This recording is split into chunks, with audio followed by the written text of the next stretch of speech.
before us before we are even aware of Him. That is prevenient grace. Secondly, Pastor John talked about justifying grace, which is when someone responds to the pursuit of God and accepts Jesus as their Lord and Savior. Then the justifying grace of God rushes in. Thirdly, on the second week we talked about the sanctifying grace of God. He says that God loves us so much that when He saves us just as we are, by His justifying grace, but He loves us too much to leave us as we are.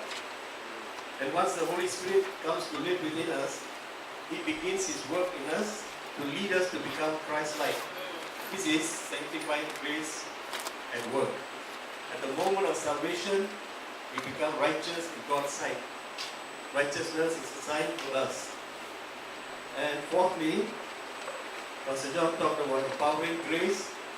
The Holy Spirit also leads us into the fullness of the power available to us as children of God. Who has with Christ, we can do what Jesus did. We have the power to do that. So, if we take ourselves, we were just without God at one time. It is not we who found God, but God came before us. Right? That's prevenient grace. Then we responded to God, we accepted Christ, and we became justified before God. And once you're justified, the grace of God came in. And then, after we have accepted God, God is so kind that He loves us so much that He doesn't want to leave us as we are. So God gave His Spirit to come and live within us, to begin His work in us, to lead us to become Christ-like. He sanctifies us. Yes. In the end, He gives us empowering grace, which enables us to pray, which enables us to do miracles, and all the other things that Jesus did. Empowering grace of God. Now, when we look at the grace of God, we will find that grace is undeserved. God did not come and give us grace. We understand that because we were somebody special or what, it's just the love of God seeking us out. And grace also cannot be earned. There's nothing in this world we can do, even if we have money. If you are going to build 10 churches around the world or 100 churches, you cannot earn God's grace. And grace is also unrepayable. You cannot pay God for what God has done. Amen. Right? And grace is also God's love in action. God shows us that He loves us. And then, in week 3, Brother Jerry shared with us, judge not, then you will not be judged. And last week, Pastor John shared with us on forgiveness. This week, we are moving on to a new chapter on grace, which is the hindrances to receiving the grace of God. The hindrances which are listed in these notes are not all the hindrances. These are just some of the hindrances. So we're going to just look at it.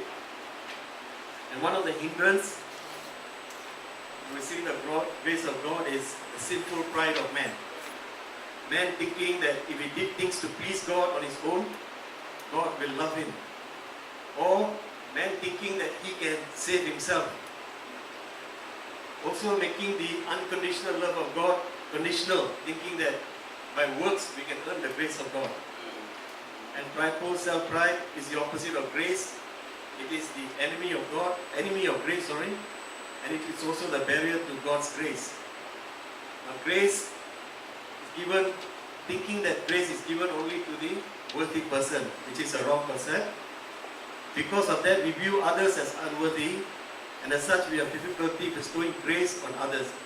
The need to achieve, if only I can overcome this problem, etc., only then God will be pleased.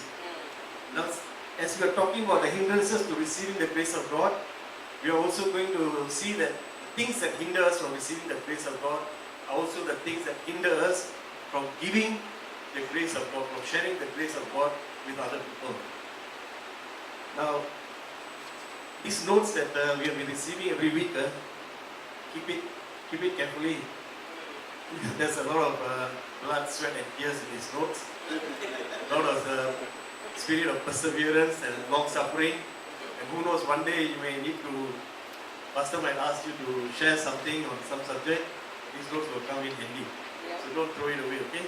Keep it. Alright, now the sinful pride of man, it's a performance-based idea of grace. It reveals conditional love way of thinking. Thinking that we need to do something for God so that God will be gracious to us. But just now we have seen from the past teachings of Pastor John that grace is undeserved. We do not deserve grace. It is just the love of God that God gives us grace. Grace cannot be earned, I said earlier. Grace is unrepayable. Grace is God's love in action. In other words, there is nothing that we can do to receive God's grace. It is God who is gracious to us. It is God's love that seeks us out. And then, even then when we respond to God, God didn't just abandon us. God gave us Holy Spirit and He calls us righteous. He assigns righteousness to us and we are justified before God. Everything that we are is actually the work of God. Alright? We understand that, all of us understand that very well, right? But sometimes, when we have anybody who thinks that he has to do something, then it becomes a conditional love way of thinking. In other words, if I do something, then only God is going to respond. So if that were the case, what about somebody who is like on the streets? He doesn't have anything at all, not even a cent, not even a family, and he wants to receive Christ. Then he wouldn't be able to receive Christ, isn't it? God will not come, isn't it? Because he has nothing.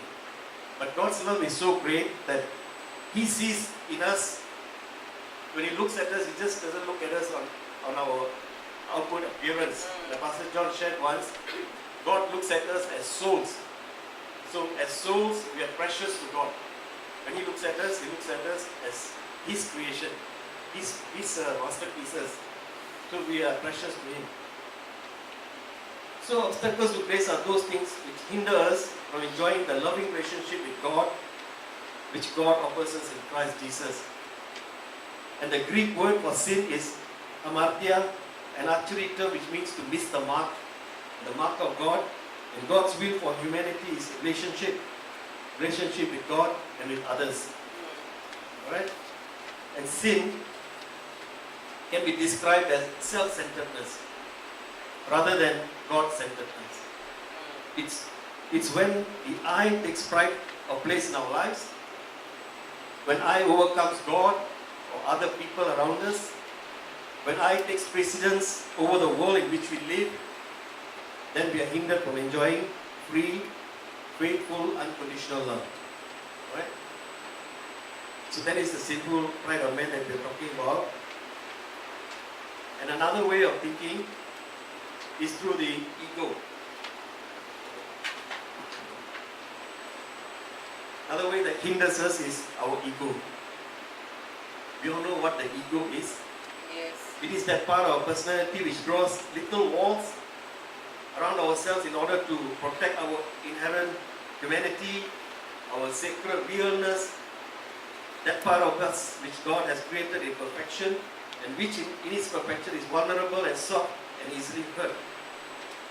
So we try to, as people, we try to build up walls.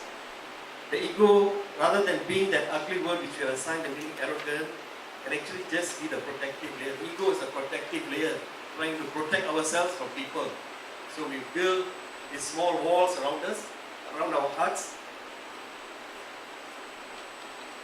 because we do not want to be hurt. Our hearts, we try to protect ourselves, right? We try to build these walls, which is, I think, quite okay. As human beings, who likes pain? Nobody likes pain, right? So we tend to build a little bit of protection around us. There are certain things, we don't allow certain people to come too close to us.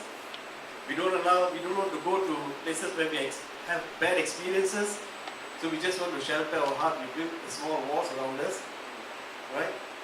And these are the places, the walls that we have built, areas behind it are the places where God actually wants to touch us. And by building these walls around us, we are actually keeping not only other people out, we are also keeping God out of our lives. And the grace of God cannot come to our lives. Alright? The ego is a protector of our deepest vulnerabilities, and so sometimes, I've got to starve off the bad guys. They come across as edgy, prickly, tough, and impenetrable. It's a mask that we wear outside, so that people will see this. You look very fierce. But actually, we may not be a very fierce person, but we want to act fierce, so that people will not come too close to us. But in Christ, in God's kingdom, that's not the way God wants things to be.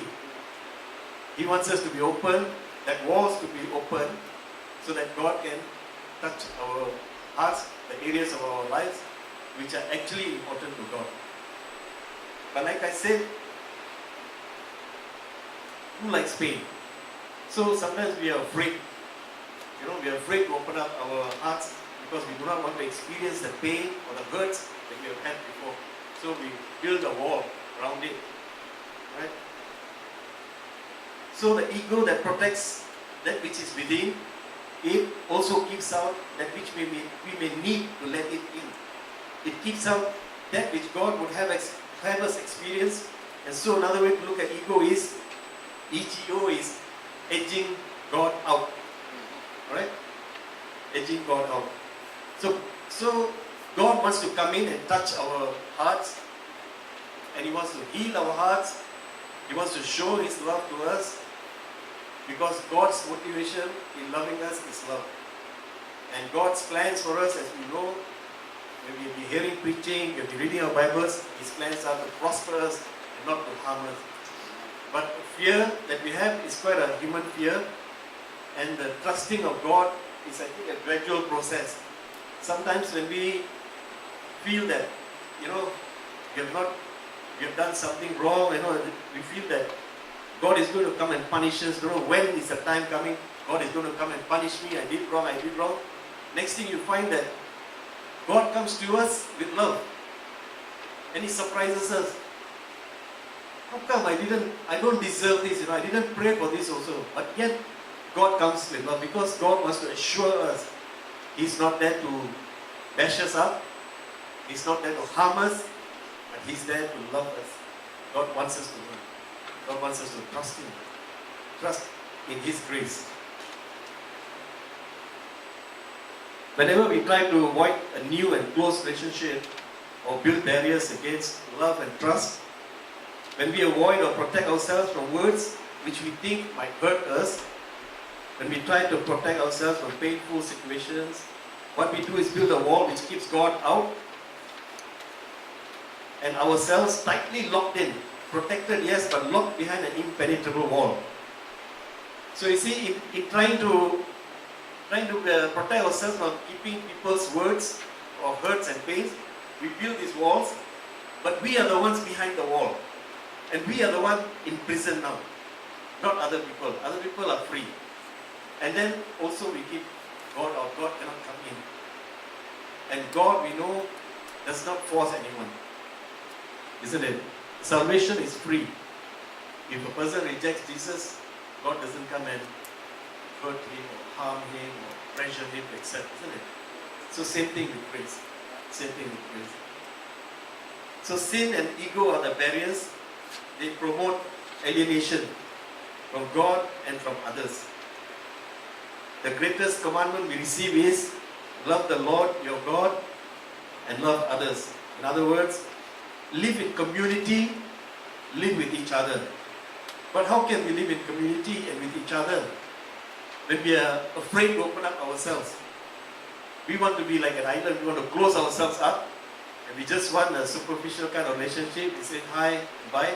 And I think this can happen not only with friends or with church members, but also between maybe children, husband and wife, or neighbors, anybody who's a human being, so to speak.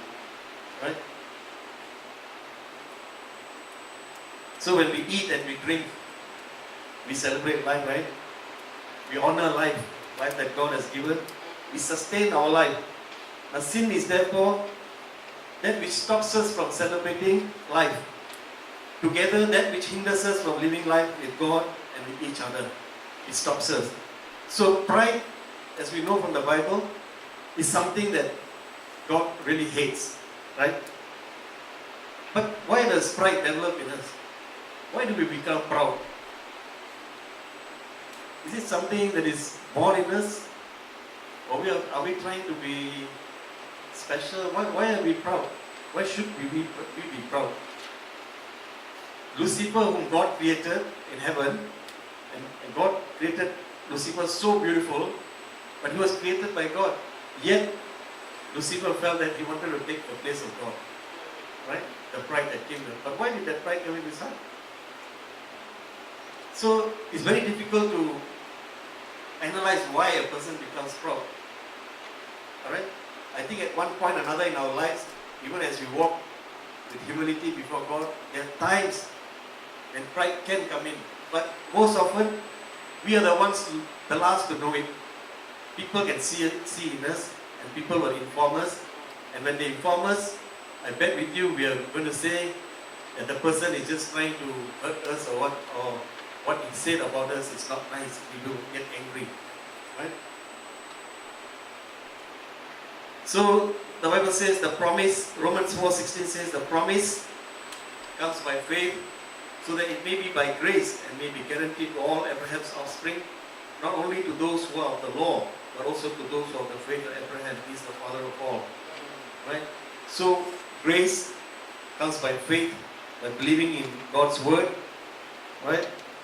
So God is interested in two kinds of relationships. One is us and God, and the other is us and one another. So that's why the cross of Jesus is this way, the vertical relationship with God, and this way, the horizontal relationship with the family of God. Right? We are the family of God, isn't it? We call each other brother and sister, isn't it? So we are the family of God. If we are living together with a very covered self, our self is covered, we are not open to one another, this is going to actually hinder us from receiving God's grace. Right? Okay, the second thing is about cultural barriers. There are some cultures which, for example, the Western culture, I think the American culture is the one which promotes, I think, the Western European culture, which promotes self-reliance. Whereas grace is God-reliant. Alright?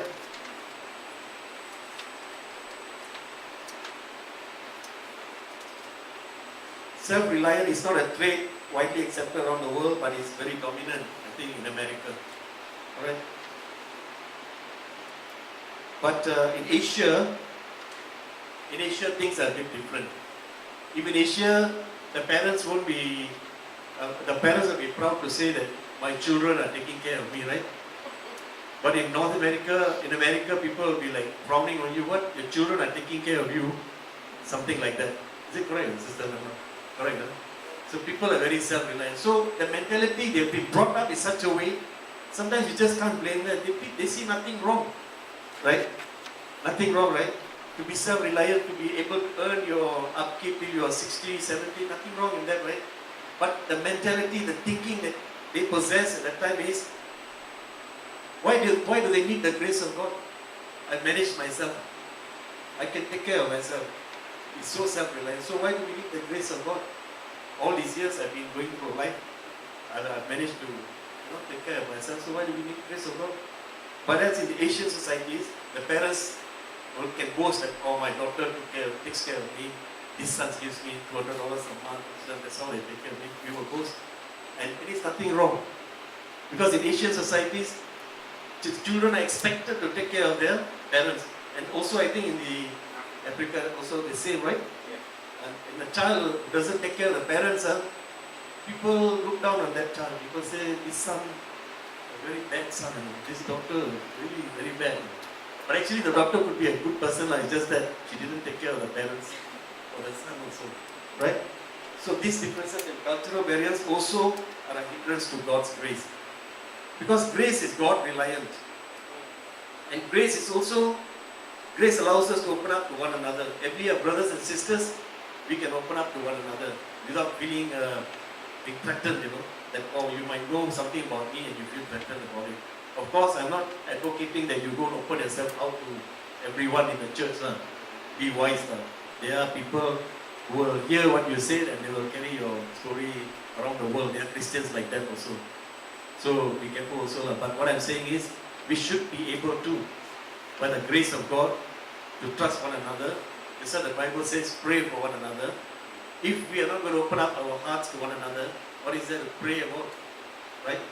Definitely there is something in our hearts that we need to pray. Then only we can ask our brother or sister to pray for us, isn't it? So in that sense, it is the cultural barriers of self-reliance are a hindrance. So we don't forgive sin in others. Sometimes we think that God cannot forgive sin because we are so self-reliant. I think I heard Pastor John also telling one in Western societies, they think that, why do we need God? Most people are not coming to church. They say, we can survive, we are intelligent, they have education, they have a good job, and all that. So why go to church? Right? That's what they think. But grace is God-reliant. We need God. Romans 5:20-21 says, the law was added so that the trespass might increase. But where sin increased, grace increased all the more. So that just as sin reigned in death, so also grace might reign through righteousness to bring eternal life through Jesus Christ our Lord. Amen?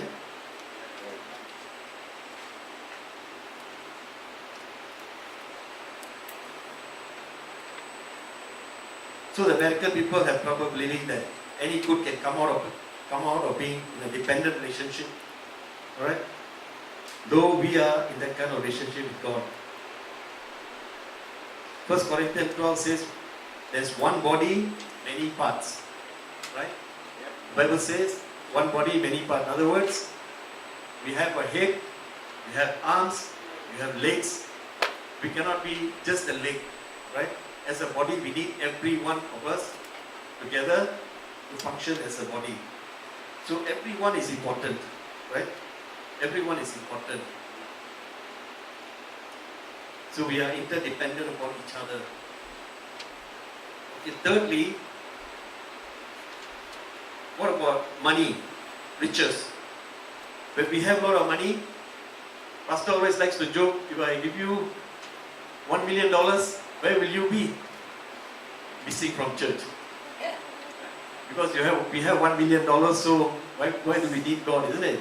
Because we come to church, we pray, God bless us, and God really blesses us $1 million. Will we remember God and come back to church? Or we will be missing. That's what Pastor says always, isn't it? We might go missing. That's why God does not want to bless us $1 million yet now. Maybe until the time God knows we can handle $1 million. But there are some people God knows can handle even $10 million. They'll still be in church. So God gives them $10 million. Right? That's what Pastor says. So, when we look at other people and say, when we are rich, we look at other people, we say, why is this person not working hard enough? Look at me. I work so hard, I'm a rich man. Why can't this man work intelligently or work hard and be a rich man? We tend to look down at other people. So we are not gracious to them. And this kind of thinking brings guilt, shame. Just because a person failed in one area or more of his life, he is made to feel unworthy. This kind of mentality puts a great burden, a great guilt, extreme shame into a person's life. Because we are rich and we are blessed, now we want to look at another person who's poorer than us, we want to look down on the person. And we have a lot of things to say about the person. So if we are not successful in every single area of our life, we are no good. We don't deserve God's grace. Is that what we are saying? When we have riches, is that the way we think? A person may have experienced failure in one area of their life, they make you feel unworthy.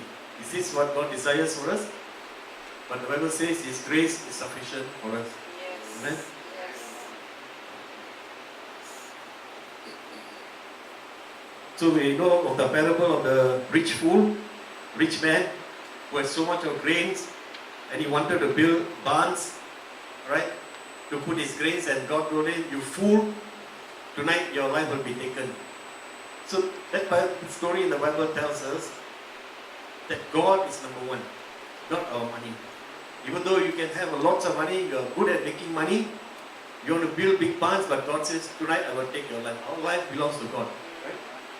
And we believe that everything that we have comes from God. Amen. But there are people who believe that, they are smart enough to make money, so they can make money. There are people who think like that also. So this man forgot about God, and all his plans were stopped at night, right? In Romans 5:17 he says, "But the gift is not like the trespass. For if the many died by the trespass of the one man, how much more did God's grace and the gift that came by the grace of the one man, Jesus Christ, overflow to the many? For if by the trespass of the one man, death reigned through that one man, how much more will those who receive God's abundant provision of grace and the gift of righteousness reign in life through the one man, Jesus Christ?" Okay? Now we go to church barriers. Can a church be a barrier? The pastor always says here that he does not want a mega church.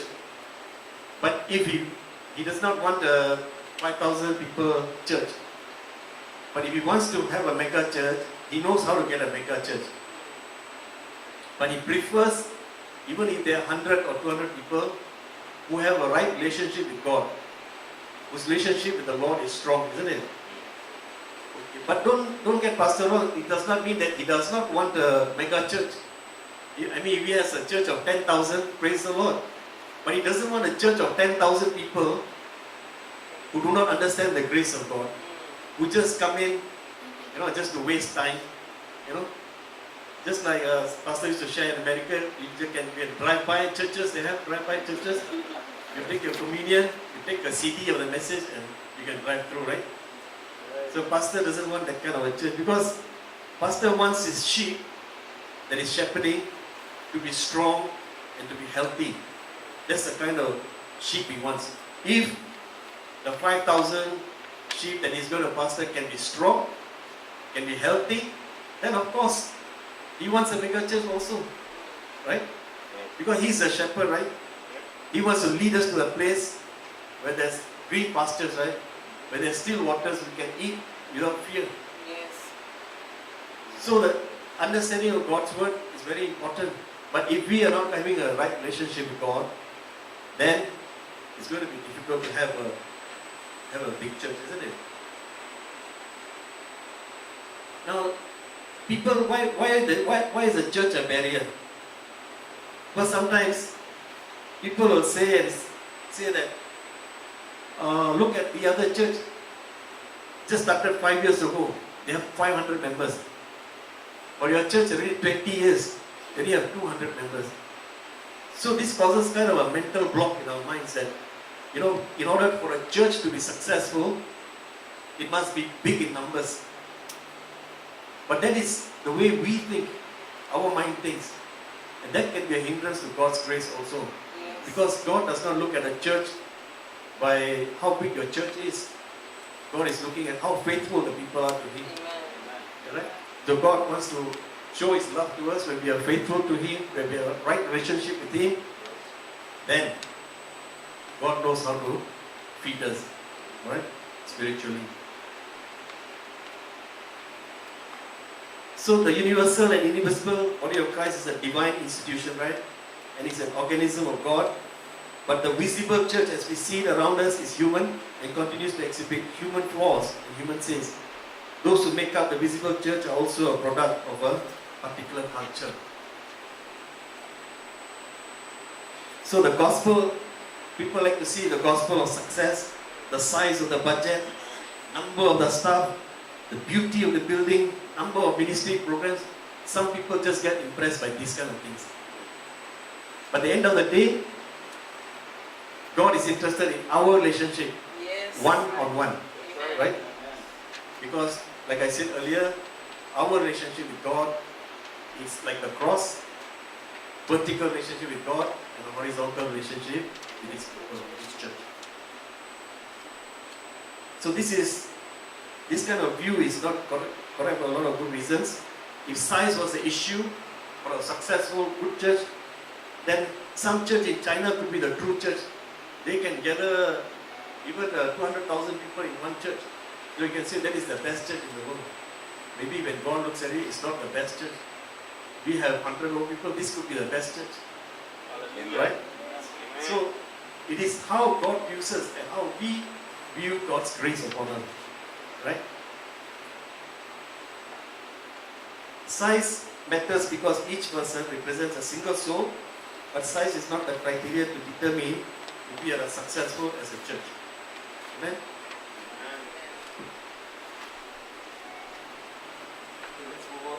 Let's move on to self-doubt. Now, self-doubt, like I said earlier, when Pastor John was teaching us about the prevenient grace, justifying grace, the sanctifying grace, and the empowering grace. Now, somebody who's just accepted Christ, even if I look back on my life last time, it was hard to believe when people say, God loves you, God loves you. Every Christian comes and says, brother, God loves you, brother, God loves you, brother, God loves you. And you just don't understand why they keep saying God loves you. Does God really love me? You want to see, day by day, you want to see the Christian people around you, whether they really love you or not. That will show you whether God loves you, right? After all, like Pastor used to teach us, we are the hands and feet of Christ, right? He uses us to carry His love, to carry His mercy, to carry His compassion, His grace, to share with others in the church, alright? So when we are in the church, when we see somebody needy, and we just close our eyes, or we close one eye, we cannot see this person, so we close one eye. Will the person feel loved? Or if he has a need, and we just turn a blind eye to the need, will the person know that God is a God who supplies all our needs? He wouldn't. But thank God, through my experiences in the church, there were always a group of people, not the whole church, but a group of people who would always have an encouraging word, would always say things like God loves you, who always will say don't worry, God will take care of you, will say you're doing a good job. Even when they ask you to explain something in the Bible, it could be wrong, they said fantastic, to encourage you and to build you. And as time goes on, I felt that God really loves me. Because I was in the center before, as you know, I never had to worry about anything. It was supplied. So God does supply, right? Yep. Does supply. My God does supply. And not only supplies clothes or food, He supplies love, He supplies grace. When we do wrong also, God is so gracious. People say, never mind, never mind, never mind. We don't understand why they're saying, never mind, you have done a wrong thing, right? But they knew about grace. They knew about grace. They have experienced God's grace in their lives. So they were able to be gracious towards me. And today I understand that grace is something not earned. Grace is the free gift of God for our lives. It is God who initiated that love towards me. And in that sense, we are very blessed people here. Yes. Because God does not go after everyone. Right? God doesn't go after the whole of Malaysia and all are saved. No. All are not saved. But we are here, we are saved.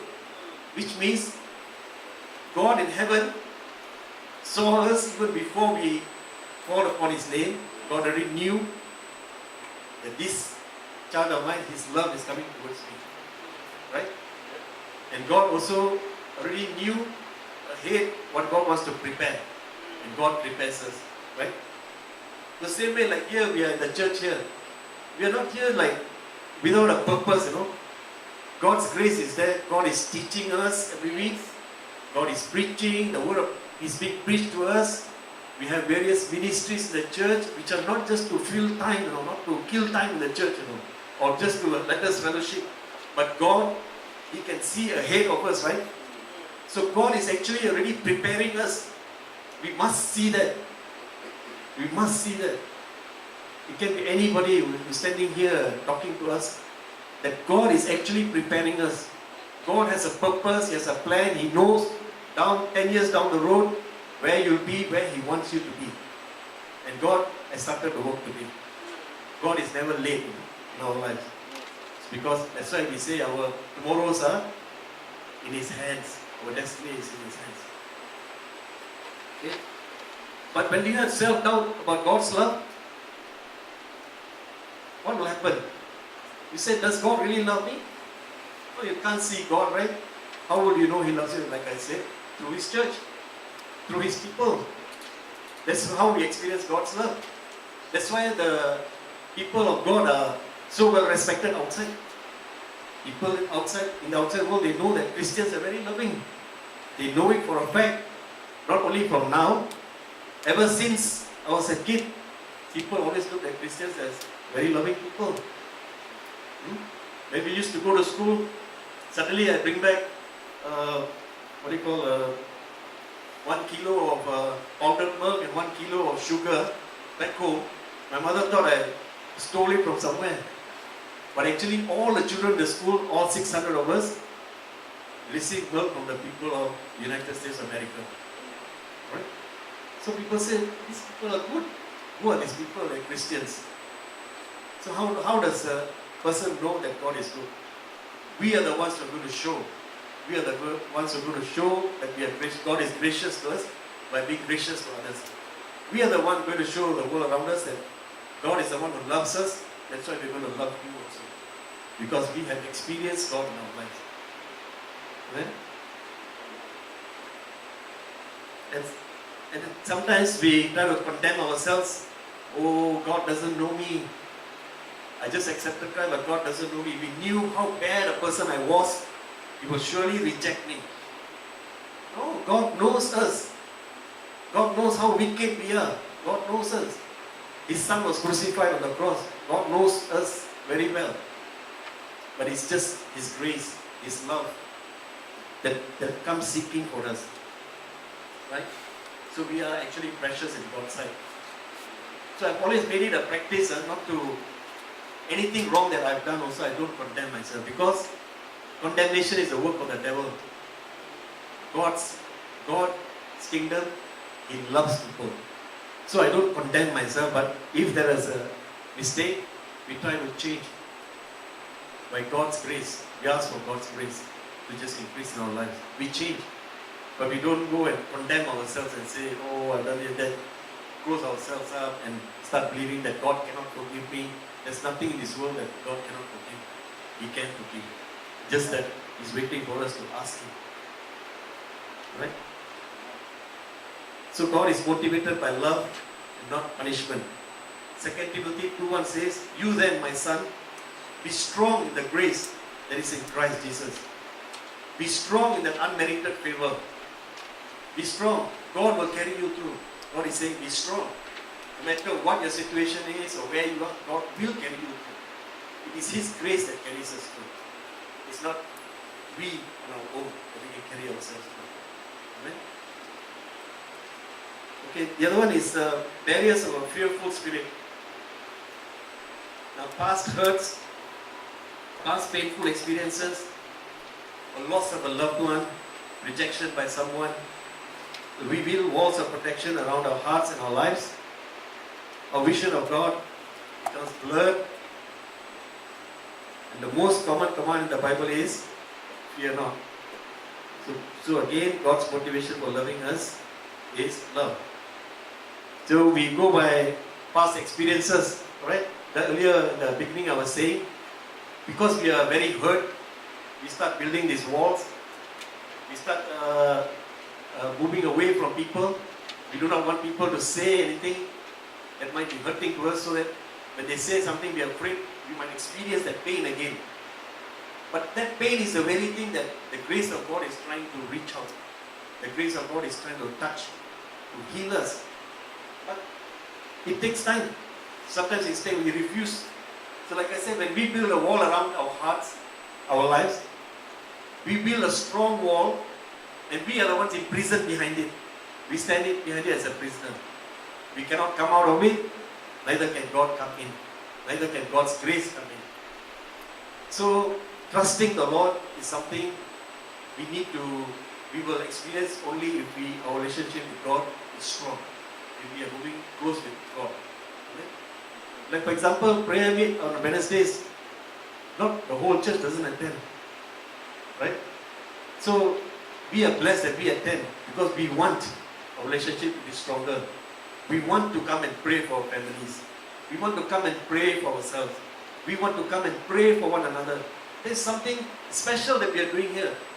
Something in the divine, in the spiritual realm which is happening.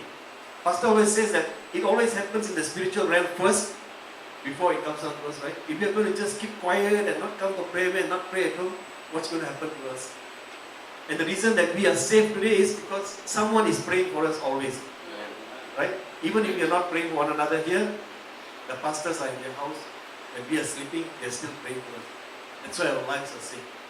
So it's very important to come to church and not feel that it's a burden. No, it's not a burden. It's a joy.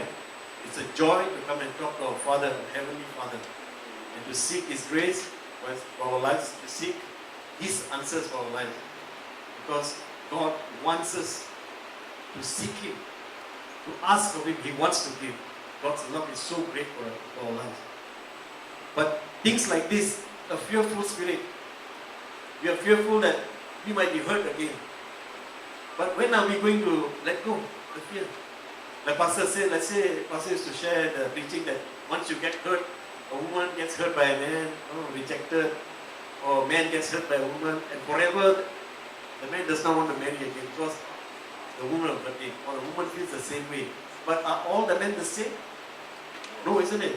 So there's got to come a time when we need to just take that step of faith in Christ and pray to God and just take the step of faith, right? So we need to open up ourselves and let the grace of God handle that situation for us. Let the grace of God touch our hearts once again so that it will start beating again. Otherwise it's like dying. It's beating but with a slow beat. Let it be free. Alright? Let's see whether God can handle or not. But we will not know until we open up ourselves. So like earlier I was saying, the Bible says pray for one another. Maybe sometimes we need to share certain things to one another. But be wise. Don't go and share with somebody you don't know very well and you go share and that person tells what you are sharing to him, something private. Maybe you want to share with a pastor or some Christian, maybe like Sister Rhonda, Pastor John. Somebody who's mature in the Lord, Brother Eric, want to share something, say, brother, can you pray for me one-to-one? Fine. Right? God expects that of us. He expects us to trust Him, open our heart and trust Him, so that His grace can come in and help us.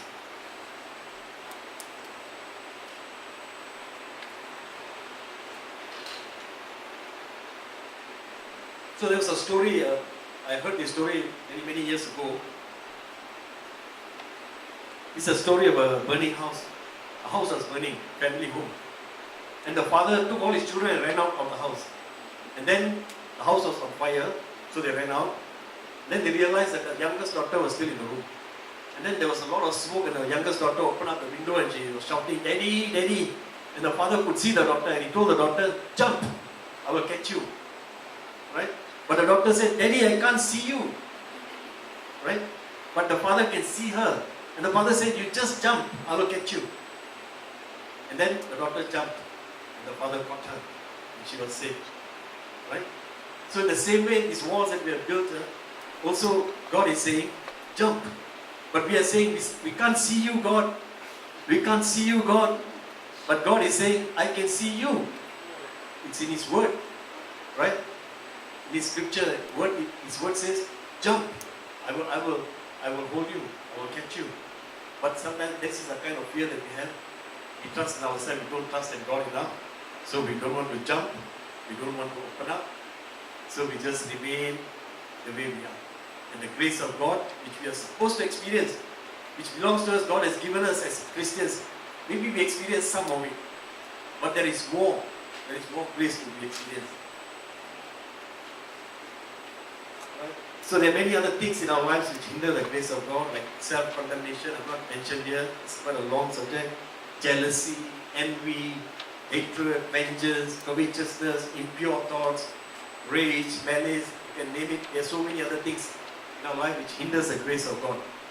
And the very things that hinder the grace of God in our lives, because we are hindering God, we cannot share, we cannot be gracious to others around us. Because we ourselves are hindered already. So in order to be an effective person, a person who can, share God's love, share God's grace to others, we need to be also sort of be healed ourselves first. We also need to experience those things ourselves first. Then we can tell very surely to another person that God loves us. And then just imagine, this is another story when God gives us a bucket with which we can receive His gift of grace, right? He gives us an empty bucket, right? We come to God, in this bucket we put anger, self-doubt, fear, rage, malice we bring when we come to God. And we want to fill our pail with the grace of God, right? And we want to turn the tap on, right? We think the tap is the one going to fill the pail. So when we bring the pail to God, God's grace which comes is not coming like the tap that we on and on. It doesn't come like that. Just imagine God's grace coming like a waterfall. So if we hold the pail before God's waterfall, the water is going to hit the things inside the pail. All those things are going to be thrown out of the pail. And then the pail will be going to fill with water. God's grace. So that is how God wants us to come to Him. Right? So God says, I love you, I accept you, my grace is yours today. You don't have to do, you don't have to achieve, or you don't have to prove yourself.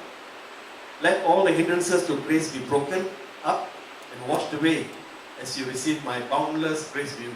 Yes. God's grace is endless. Huh? So in conclusion, we say grace is about the person of Jesus Christ.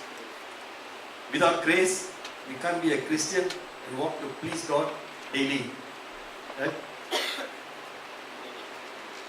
And the Bible says, without faith, it is impossible to please God. We need to believe that God's grace is something which we never can imagine with our minds. We need to experience it in our hearts. Right? With faith, then, grace will manifest through His Holy Spirit in us to become more like Jesus. That is the thing that God is trying to do in our lives, right? Earlier, remember, I was telling us that God gave us empowering grace, Pastor John shared, empowering grace to speak like Jesus, to do things like Jesus, to have the confidence of Jesus, everything, and also to be changed to be like Jesus. And we know how Jesus was, right? He forgave people, He never condemned people. So we need to be changed by the grace of God. And grace will change us, not only bless us. Grace will transform us. Once we are transformed, it will transform the church. Once the church is transformed, our cities, where we are, let's say here, cities also will be transformed. Amen. So receiving God's grace is easy, but the harder part is living by God's grace day by day. Living in His love day by day. Amen? Amen. Amen. Thank you.